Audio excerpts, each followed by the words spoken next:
Hello everyone, welcome back to my YouTube channel Ether Classes. In today's session we will discuss about Henry's law. So what is Henry's law? जैसे जैसे हम pressure को increase करेंगे solubility of gas in liquid increases. अगर हमारे पास में एक लिक्विड सॉल्यूशन है, suppose this is the liquid solution, liquid solvent, और इसके अंदर हमने गैस को डिसॉल्व किया है. So these are the gas particles.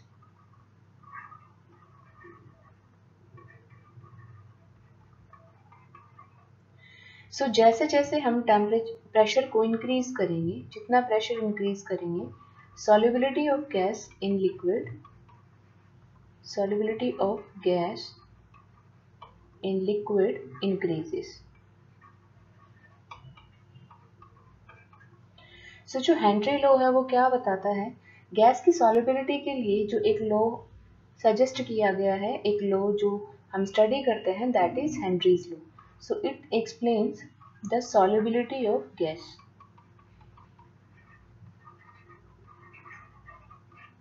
कोई भी गैस है वो कितना सॉल्युबल होगी, टेम्परेचर के साथ में उसका क्या इफेक्ट होगा, प्रेशर के साथ उसका क्या इफेक्ट होगा, ये सब हम हेनरीज लॉ के अंदर डिस्कस करते हैं.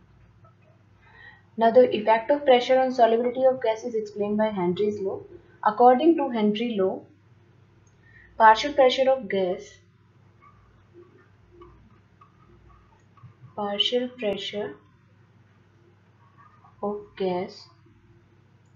in vapor phase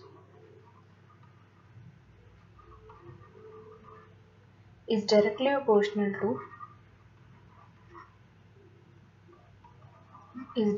proportional to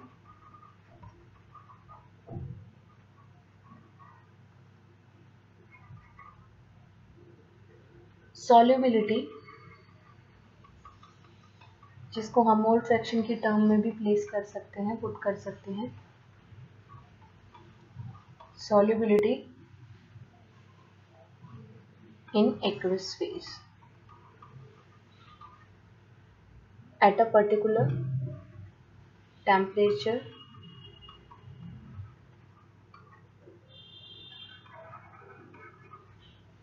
and pressure. क्या मतलब है कि कोई भी गैस है उसका पार्शियल प्रेशर है, ये partial pressure in gaseous phase that will be directly proportional to mole fraction. ये मोल फ्रैक्शन क्या है? ये मोल फ्रैक्शन है जब वो एक्वस फेज में सॉल्युबल है. जैसे ये गैस के पार्टिकल थे, तो जब गैस के पार्टिकल सॉल्यूशन में चले गए, इस टाइम पे जो मोल फ्रैक्शन होंगे, ये x जो है वो मोल फ्रैक्शन है. तो यहाँ से हम क्या लिख सकते हैं? P is equal to KH into x. So this is Henry law and this is the mathematical equation of Henry law. यहाँ पे जो KH है वो क्या है? Henry's constant.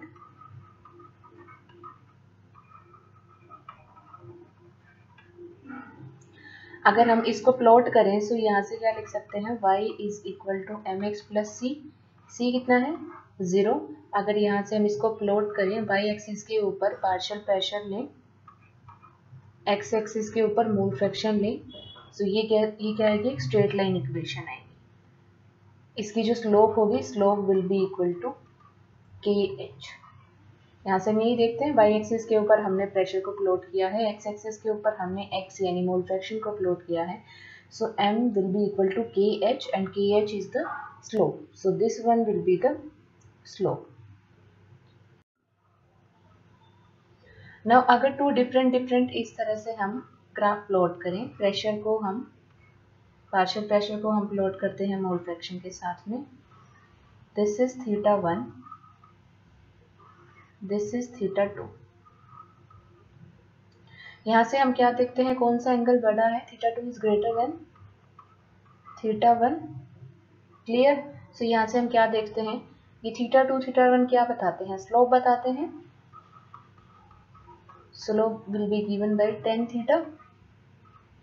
ठीक है, और slope is equal to KH. So जितना ज्यादा थीटा होगा उतना ही ज्यादा KH होगा. सो हम क्या बोल सकते हैं? कि KH2 will be greater than KH1. अगर टू गैसेस का हम इस तरह से ये जो ग्राफ प्लॉट कर वहाँ से हमें ये बताना है कि किसका हेनरीज कांस्टेंट ज़्यादा होगा, किसका कम होगा। सो हम इसको इस तरह से बताते हैं। सेकंड, जो टेम्परेचर कि T2 is greater than T1, so this is T2, this is at T1। ना ये जो T2 और T1 टेम्परेचर है, इसको हमने कैसे ऑब्जर्व किया है। So KH unit is similar to unit of pressure. अभी हमने क्या देखा है, P is equal to x into KH। Mole fraction की कोई यूनिट होती नहीं है, प्रेशर की जो यूनिट होगी that will be equal to the unit of KH। So KH की जो यूनिट होगी, unit will be same as pressure unit. ना जो KH है that is inversely proportional to solubility. जितनी ज़्यादा सॉल्युबिलिटी होगी उतना ही कम क्या होगा, KH होगा। And KH is directly proportional to temperature. हम इसको ऐसे भी देख सकते हैं कि सॉल्युबिलिटी है that is inversely proportional to temperature. कोई भी कंटेनर है हमारे पास में, इसके अंदर हमने लिक्विड ऐड किया है, इसके अंदर हमें गैस को डिसॉल्व करना है। दिस इज द लिक्विड, और इसके अंदर हमें गैस को क्या करना है, डिसॉल्व करना है। So these are the gas particles.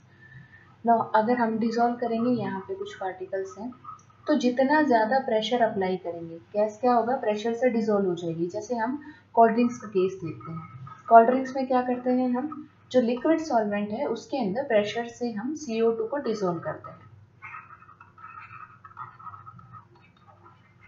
तो जितना ज़्यादा प्रेशर इंक्रीज करेंगे सॉल्युबिलिटी उतनी ही इंक्रीज करेगी in cases of gases. Solubility of gas increases. Clear. अब टेम्परेचर का इफेक्ट देखते हैं। अगर टेम्परेचर हमने इंक्रीज किया, फॉर एग्जांपल ये हमारे पास सोल्यूशन है, इसमें ऑलरेडी गैस को डिसॉल्व किया जा चुका है। नाउ अगर हमने टेम्परेचर को इंक्रीज किया तो गैस के जो पार्टिकल हैं वो काइनेटिक एनर्जी उनकी बढ़ जाएगी, और वो क्या करेंगे, जो सॉल्वेंट है इसके अंदर से एस्केप आउट हो जाएंगे। तो मतलब सॉल्युबिलिटी डिक्रीज हो गई। सो टेम्परेचर इंक्रीज करेंगे तो solubility of gas will decrease. तो ये जो लिखा है वो इसी तरह से लिखा है कि solubility of gas है that decreases with increasing temperature. Now यहाँ से हम क्या देखते हैं कि जो KH है that will be directly proportional to temperature. इसीलिए ये जो ग्राफ हमने ड्रॉ किया था इसमें θ2 θ1 के अकॉर्डिंग हमने KH को अरेंज कर दिया, that is according to the slope. अब टेम्परेचर को हमने कैसे देखा, जितना ज़्यादा KH होगा उतना ही ज़्यादा टेम्परेचर होगा, क्योंकि temperature is directly proportional to Henry's constant. Now limitation of Henry's law. So Henry law की first limitation क्या है कि this law is applicable at very low pressure, at very low temperature and high pressure. So this law is not applicable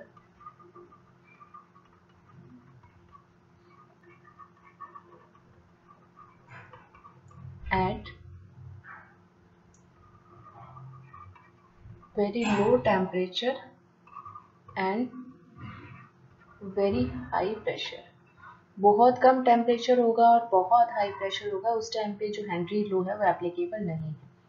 second जो condition है Henry's law की जो limitation Henry law की वो क्या है, there should not be any reaction between solute and solvent. तो solute और सॉल्वेंट के बीच में नो रिएक्शन, कोई भी रिएक्शन नहीं होनी चाहिए, तभी ये लॉ क्या है, एप्लीकेबल है। Third is the solute must no undergo dissociation और एसोसिएशन। तो सॉल्यूट का डिसोसिएशन और एसोसिएशन नहीं होना चाहिए।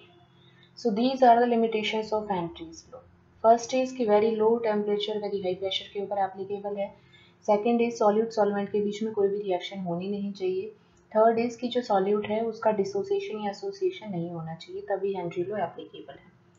Third next one is application of Henry's law. So first application is dissolution of CO2 in cold drinks. Cold drinks के अंदर CO2 का जो डिसोल्यूशन है, CO2 जो डिसॉल्व होती है that is based on Henry's law. High pressure के ऊपर CO2 को लिक्विड में हम क्या कर देते हैं, डिसॉल्व कर देते हैं. So this follows Henry's law. Second is dissolution of O2 in water.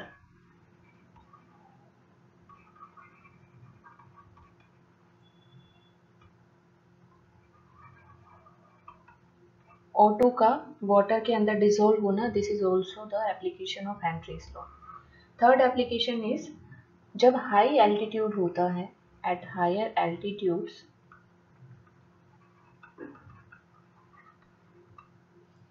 partial pressure of oxygen is less, so it cannot be dissolved, so it cannot dissolve in blood,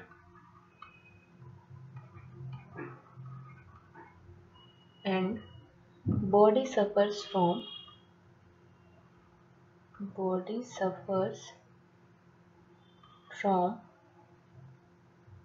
deficiency of oxygen.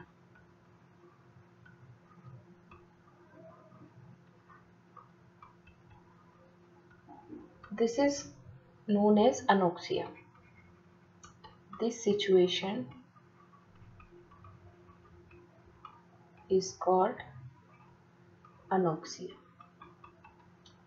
सो क्या होता है, जैसे जैसे हम higher altitude पे जाते हैं वहाँ पे ऑक्सीजन का पार्शियल प्रेशर कम हो जाता है. हेनरी लॉ से हमने क्या देखा था, partial pressure is directly proportional to mole fraction और सॉल्युबिलिटी. सो अगर पार्शियल प्रेशर कम हो गया तो सॉल्युबिलिटी भी कम हो जाती है. इस वजह से जो ऑक्सीजन है वो ब्लड में डिसॉल्व नहीं हो पाती. तो जब ऑक्सीजन ब्लड में डिसॉल्व नहीं हो पाती तो उससे क्या हो जाता है, बॉडी के अंदर ऑक्सीजन की डेफिशिएंसी हो जाती है. So this situation is known as anoxia. Next is scuba divers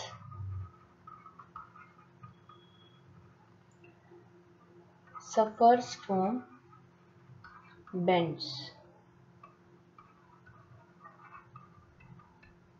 when they come out of surface of earth from sea. Scuba diver जब अर्थ के जो सी के सरफेस से, मतलब सी से जब अर्थ के सरफेस पे आते हैं तो उस टाइम पे वो एक सिचुएशन सफ़र करते हैं, दैट इज बेंड्स. सो इसी वजह से क्या होता है, helium is used in mixture of N2 and O2.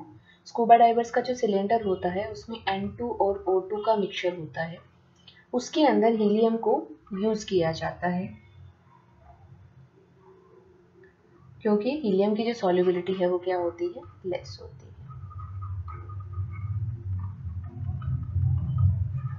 So bend से सफ़र ना करें, इसी वजह से जो हीलियम है उसकी लेस सॉल्युबिलिटी है उसको हम यूज़ करते हैं. स्कूबा डाइवर्स का जो सिलेंडर होता है इसमें नाइट्रोजन और ऑक्सीजन का मिक्सचर होता है. So this is the important question कि स्कूबा डाइवर्स के जो सिलेंडर है उसमें कौन कौन सी गैसेस होती हैं, उसमें हम हीलियम क्यों यूज़ करते हैं, क्योंकि वो हीलियम की लेस सॉल्युबिलिटी होती है.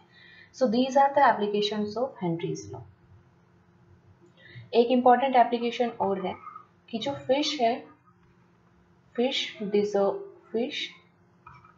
survives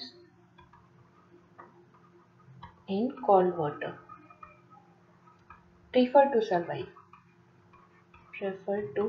survive in cold water than hot water. इसका क्या रीजन है, देखो फिश जो होती है वो कोल्ड वाटर में इजीली सर्वाइव करती है as compare to hot water. इसका रीजन क्या है कि जो कोल्ड वाटर है उसमें जो डिसॉल्व्ड ऑक्सीजन है वो ज़्यादा है. हॉट वाटर में क्या है, टेम्परेचर इंक्रीज किया तो जो डिसॉल्व्ड ऑक्सीजन है उसका अमाउंट क्या हो गया, कम हो गया. तो डिसॉल्व्ड ऑक्सीजन मोर है किस केस में, कोल्ड वाटर में. इसी वजह से जो फिश है they prefer to survive in cold water as compare to the hot water. So this is also the application of Henry's law.